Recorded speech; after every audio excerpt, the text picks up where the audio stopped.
Oke, selamat pagi semuanya. Assalamualaikum warahmatullahi wabarakatuh. Untuk materi kali ini, Pak Kusnul akan menjelaskan tentang tips merawat kopling mobil pada mata pelajaran PSPT pada sub materi perawatan kopling. Baik, akan saya lanjutkan. Tips merawat kopling mobil. Jadi sebelum kita melakukan perawatan, ada kalanya kita mengerti dulu kopling itu seperti apa. Pak Kusnul akan saya jelaskan sedikit, mereview materi sebelumnya. Sistem kopling pada mobil transmisi yang transmisinya manual, ya kan, letaknya antara mesin dan transmisi. Jadi mesin kopling baru transmisi, letaknya di antara mesin dan transmisi. Fungsinya adalah untuk memutus dan menyambung tenaga mesin ke roda melalui transmisi. Jadi dari mesin sebelum memutar roda itu ada namanya kopling, terus kemudian transmisi, baru ke roda. Seperti itu. Sebenarnya tidak ada hal istimewa dalam hal merawat kopling, terutama untuk mobil-mobil yang baru. Tapi untuk mobil-mobil yang lama, yang lebih dari 100.000 km, ini cenderung kendaraan tersebut sudah mengalami aus kopling. Tapi tidak menutup kemungkinan untuk yang di bawah 100 km, 100.000 km juga tidak menutup kemungkinan untuk dia rusak. Jadi ada kemungkinannya, tergantung dari cara penggunaan driver atau sopirnya. Biaya penggantian atau perbaikannya sendiri terbilang mahal. Jadi tergantung berapa banyak part yang rusak atau yang harus diganti. Terus bagaimana Pak caranya supaya benar-benar bisa safety dalam berkendara agar komponen kopling bisa tetap aman? Baik, akan saya lanjutkan.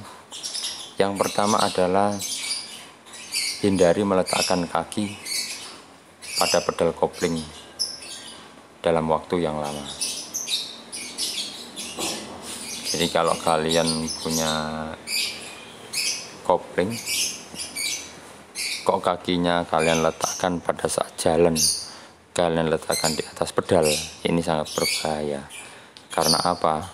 Sedikit saja masuk, kaki kalian masuk untuk menekan kopling, ini akan terjadi gesekan antara sepatu rem dengan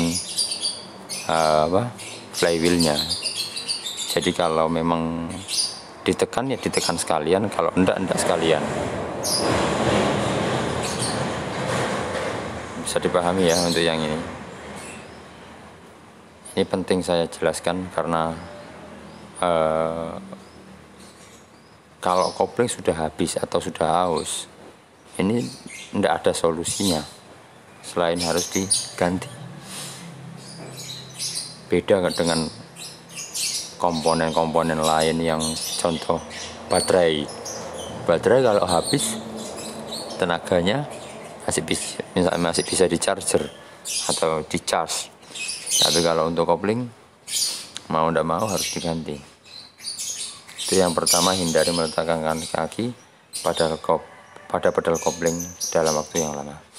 Yang kedua, hindari menggunakan setengah kopling ketika berhenti di jalan menanjak. Nah, ini biasanya kalau orang menggunakan setengah kopling ini tujuannya supaya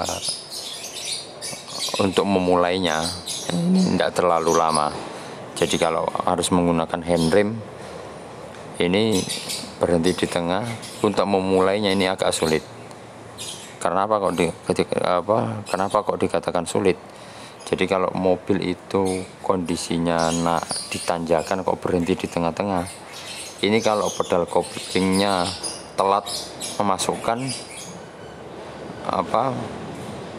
menginjaknya telat, ini mobil akan mundur kalau gasnya telat. Tapi kalau gasnya terlalu tinggi atau terlalu putaran mesinnya terlalu besar, nekannya terlalu dalam, ini bisa-bisa lompat.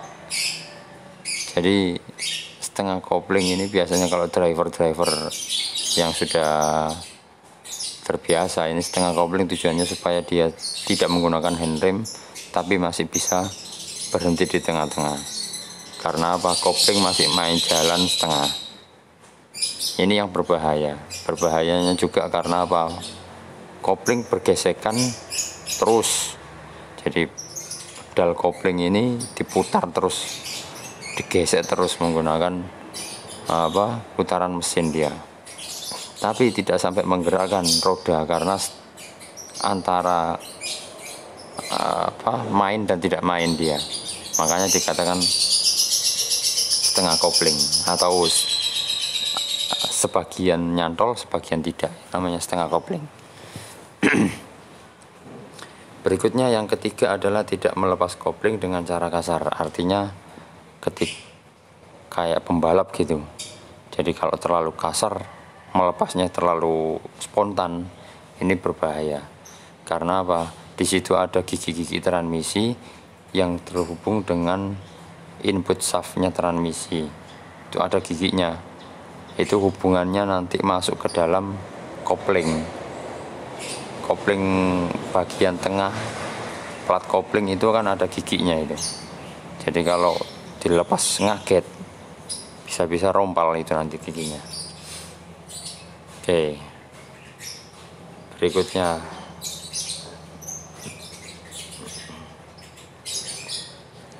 tips perawatan pada sistem kopling. Periksa kondisi kopling dari kemungkinan terjadi kebocoran minyak kopling untuk mobil yang menggunakan minyak kopling. Jadi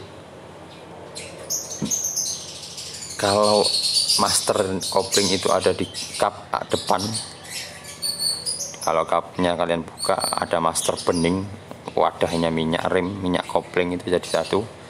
Itu kalau kalian lihat itu bentuknya bening. Jadi kalau dia habis bisa kelihatan, nampak dia tanpa harus dibuka tutupnya. Karena dia wadahnya atau tangkinya itu dari plastik bening. Jadi nampak kalau dia kehabisan. Ada tulisan indikator upper dan lowernya. Seperti itu, oke. Terutama periksa master kopling bawah dari kebocoran minyak, karena beban berat tertumpu pada master yang bagian bawah. Saat kita injak pedal kopling, lihat apakah ada kebocoran pada master kopling. Jadi master kopling itu ada yang atas, ada yang bawah. Yang bawah itu tumpuannya memang lebih berat. Jadi kalau mengeceknya begitu kalian injak, kok ada rembesan atau ada muncratan minyak, nah, bisa diindikasikan bahwasanya terjadi kebocoran di master tersebut, atau basah dia, seperti bisa kelihatan nanti pada saat kalian cek di master bagian bawah. Berikutnya, periksa setelan pada pedal kopling, terutama untuk mobil yang menggunakan sistem tali kopling. Jadi ada dua, kemarin Pak Kusnul menjelaskan kopling ada yang menggunakan tali atau kawat untuk mendorong release fork, ada yang menggunakan hidrolik atau minyak. Nah, ini periksa setelannya kalau yang menggunakan tali kopling atau kawat, apakah setelannya kekencengan atau terlalu kendor. Ini kalian periksa, bisa kalian periksa. Atau kalian cek talinya, apakah tali kawatnya ini serabutnya ada yang putus, selingnya ini apa masih bagus, dan bisa kalian cek. kawatnya ini. Atau kalian cek karet tutup seling. Jadi selingnya itu kan ditutupi menggunakan karet warna hitam. Jangan-jangan karetnya sudah terkelupas karena gesekan atau karena apa, berhubungan dengan komponen yang lain. Berikutnya, ketika terlihat oli bocor dari sambungan mesin dan transmisi, segeralah untuk mengganti seal crankshaft belakang. Jadi seal crankshaft itu ada dua, depan dan belakang. Nah, kalau yang belakang ini hubungannya dengan mesin dan transmisi. Jadi kalau kalian lihat mesin, kopling, transmisi itu ada sealnya. Seal crankshaft belakang, karena jika oli yang bocor tersebut dibiarkan bisa menjadi penyebab koplingnya slip. Jadi dia ngerembes masuk ke kopling. Jadi seal askruk itu ada yang depan, ada yang belakang. Karena kan askruknya kan panjang.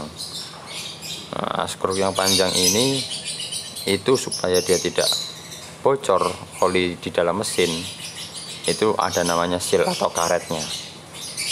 Nah, kalau yang depan cenderung aman-aman saja. Kalau yang belakang karena dia berhubungan dengan hentakan, dengan kopling dan transmisi, ini cenderung mudah bocor dia sealnya. Nah, itu perlu dicek.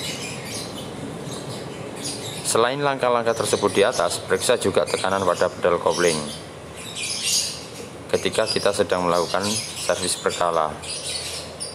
Tekanan pada pedal kopling yang berubah akan membuat kaki terasa pegal akibat kopling yang terlalu berat. Jadi kalau pedal kopling itu kalau berat sekali itu sangat berdampak pada pengemudinya. Karena cenderung kalau biasanya baru diganti pedal kopling kampasnya baru diganti, ini agak entengan, dia agak lebih ringan lah, seperti itu. Oke, itu saja materi tentang tips merawat kopling mobil. Mohon kalian perhatikan baik-baik dan silakan ditanyakan kalau memang ada yang perlu ditanyakan atau kita diskusikan bersama. Terima kasih, selamat pagi. Assalamualaikum warahmatullahi wabarakatuh.